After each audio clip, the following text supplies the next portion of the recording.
Yeah, I mean, you want to take that, Lisa? I'll start by saying we were pretty concerned about, Senator Brammer's bill that will, first of all, alter Prop 4.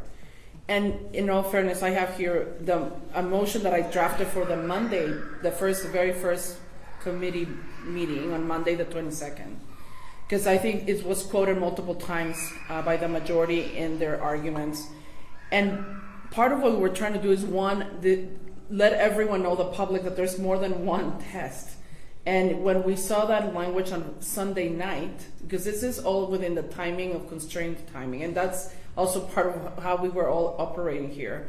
We were not purview of any of this language, that there was going to be a whole legislation to alter Prop 4, because that's not within Prop 4. I mean, that's not what the courts are saying we need to do. So as we were trying to respond, we wanted to make sure, that they know that there's more testing.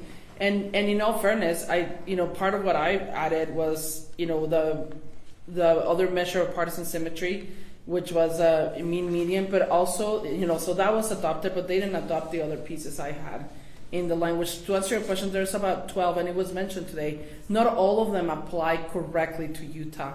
So the 2 that are currently codified are actually the worst test for the state of Utah. But we were trying to make sure people were aware that there's other tests. So the exercise within Prop 4, if you go by steps, right, because it's standards and requirements, it starts with number 1 and you keep on going up to subsection 5.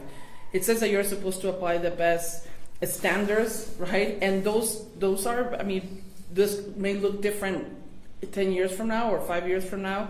And the best available data and scientific and statistical methods were not applied on this map that just passed. That is kind of the core problem from the beginning. So yes, the map that we presented, and actually all the maps that we were drawing with no, like Representative Owens was explaining, because we did a lot of exercises, like they were all coming back, different types of maps, they were all failing, because we couldn't understand what type of ensemble data was being utilized, and that we were not privy to that until the second meeting on Wednesday. And all of you that were following that, you guys saw when we requested that and said, hey, we haven't had access to that data. So I think there's like a timeline of pieces here, and that's why the thought of having an opportunity to explain it's important. I don't know if you want to add into that. Yeah, so our map failed the test that the retained expert was hired to do. But our problem is that he was not applying the right tests. If you apply that neutral ensemble test where you draw thousands of maps and look what are the average outcomes here, and is this map in the middle of those averages? The map that passed today, not in the middle of the averages. Our map, yeah, it's right in the middle of those averages. So what we're saying is if the right tests were applied, our map would pass with flying colors. Sandra said that your map was based off of an IRC map, but there's been video evidence of being drawn on Dave's redistricting tool with the partisan data turned on. Any thoughts on if that matters or if that should disqualify your map? Yeah, so he asked that question on the Wednesday committee hearing directly to me. So I'll say the same response. I was not aware of that video. I've never seen it. We use one of the redistricting committee maps, but we actually changed the map. So, we just wanted to be transparent that that's where we started, because we felt it was important. By the way, we didn't have our expert. We didn't have an expert or access to the expert that was hired, and we had to hire one the day before. We have also been very open and disclosing that on Sunday, and we will share his contact info. So if you guys want to get more technical on some of these technical questions, he's great in explaining it. But we knew we needed to bring something, and that's how all of this started developing. And we decided, hey, the IRC maps had gone through a process. We were not aware that there was a video. I've never seen it. I don't even know what he's talking about. But he asked me that question on Wednesday, and we responded saying, I'm not sure what he's saying. We were trying to take a starting point that was basically drawn in a nonpartisan basis and then try to get it to comply with Prop 4. That said, we never thought that map was going to pass, because that was not in the cards with the legislative process here. So we were doing that to show that good maps fail the test set up by the expert retained by the committee, and bad maps pass. We submitted the enacted map, which splits Democrats evenly across all 4 districts, and is a classic example of splitting, a cracking process in a gerrymander. Now, there may be rationales for why that was done, but the impact of that is irrefutable. It split Democrats evenly across 4 districts. And the expert said that passed partisan symmetry. That's a fine map. And we don't think that's a fair application of the test that should be required by Prop 4. Do you guys have an analysis by your expert of the map C versus the map that you'd be able to provide to us or something like that? How we provided that? I guess we'd have to think about that. We do have an analysis. Yeah, whether we want to release that, I guess we need to consider. Yeah, so part of the challenge is that the access to trendies, it's actually really technical, right? So we had some data is available, and it's been very clear, right? They made it available on Wednesday at 11 a.m. I can tell you because I got the text. It's now available. You can get it on, and some professors have from BYU and others have contacted me. It's like, how do I get access to this data? So they get access to some data, but there's some proprietary restricted trendy Sims quantile data that we never got access to it. So I mean, in order to assess, and here's where is the tricky part, is our expert did some exercise to try to get to as much info almost from the back end. But that's why we're like a little bit hesitant, because it was not with all the open data and the numbers. So it's also, we're being careful because, we were not getting access to all of it. So just to be clear, did you try to get a map drawn through Trendy and legislative leaders, Republican legislative leaders declined to that matter? So yes, but not the legislators were not the ones that said no. Who said no? Staff. Okay, why couldn't Democrats have access to the same redistricting expert? What the explanation we received was that the expert was hired for the purposes of the exercise of testing, but that's when we learned that he was also hired to do their maps and not our maps. He said he was not available to do our maps. Another question I wanted to ask about is on the Senate floor, Senator Brammer used the word malfeasance while he was talking about, if the judge doesn't pick a map drawn by the legislature. And they didn't exactly commit to it, but the House seems open to the idea of considering that if a judge doesn't pick their map. So what are your thoughts about the possibility out there of possibly pursuing impeachment against this judge if she doesn't go with the way of the legislature? Well, I think that would be a very sad encroachment on the separation of powers. We should, the legislature is the most powerful branch of government. Certainly in Utah, it's the most powerful branch of government, and it's not, I don't think in a constitutional system like we have in our state and that we should be bashing the weakest branch of government that's just trying to follow the law. The proper response to a decision you don't like from a judge is to appeal it. It's not to try to blow up the judiciary or try to impeach judges who are trying to do their duty conscientiously. That would be a very sad mistake. Any other questions? Senadora, para nuestra comunidad hispana, ¿eso nos puede en breve explicar lo que pasó hoy y por qué es tan importante que se involucren un poquito más en lo que está sucediendo? Y sí te lo doy, eso porque va a tardar bastante, ¿está bien? Sí, okay. está bien. Gracias. Any other questions? Thank you. Yes, we just want to make sure that was.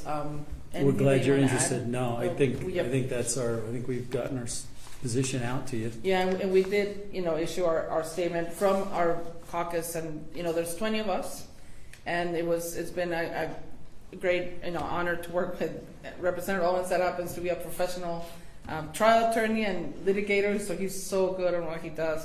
But it's been about the process. It's been about access for us, and hearing some of the criticism, about language and saying, oh, we put some of that language in.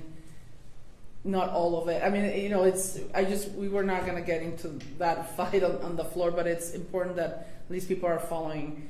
And also, I think the committee hearings were pretty telling of what the things that we were asking and explaining, including the question that you asked. So thank you for asking that question again.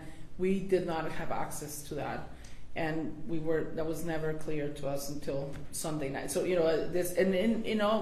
only thing I can say that I agree with them is the timeline was very, very strict, right? And we were all working within that timeline. That is not maybe the ideal timeline, which I think we agree on that. But it was also how those maps came about, those 5 maps. Real quick, sorry, I thought of one more, but so no matter what happens with whatever map the judge picks, whether it's map C or one by the plaintiffs, isn't it true that since the 2021 map has been thrown out, it's still a better scenario for Democrats, right? At least some of these maps are more competitive than the status quo, right? Like, is there anything to be acknowledged there? They're all designed to disadvantage one party. I don't know how you say they're better. I mean, well, Salt Lake County's not split four ways under map C. It's split 2 ways. Isn't that if you've done it, if the split is such that the minority party can never approach a competitive level, it's just as effective to split Democrats into 2 districts as it is to split them into 4. That's probably what's happened here. But Representative McClain, your arguments about competitiveness, is any of the districts in map C now more competitive than you had under the 2021 map that was advanced? I don't know that, to be honest. I don't know We that. haven't run. What we're concerned with is the process. Was this in effect does it have the effect of unduly treating one party unfairly? But couldn't Salt Lake City just basically act as a checkmate for Tooele County? Because quite frankly, Tooele County doesn't have the population. If I look at District 2, I'm not even applying any partisan test, I'm just looking at it. We haven't been looking at exact outcomes. We've been trying to understand the underlying system that was applied to test the 4 districts, and is that in effect, even if it wasn't the purpose of it, is it the effect of it that it's going to punish one party? And we think clearly it does punish one Which party. is violation of Prop 4. Right? I mean, so it all goes back to Prop 4. And we literally, SB 200 was a repeal and replace exercise. Here, by now adding language, you are again altering language of Prop 4. And I think it was said correctly. One of our caucus members asked the question. We didn't have to codify. There was nothing in Judge Gibson's, decision that said, please codify what test you're going to use. She was just clear. Please, use your best common sense to have the best standards and measures. And there was no need for codifying and altering that because it now changes the whole Prop 4 dynamic again. So here we go again. It's a little bit of deja vu, like Groundhog Day here. We're back on altering that. I thought of one more question. Yes. Do you have any comment on the optics of, just last week the Republican Party inserted themselves in advocating for Map C, then today Map C, sucked all the air out of the room all day long. Do you have any comment about the optics of that?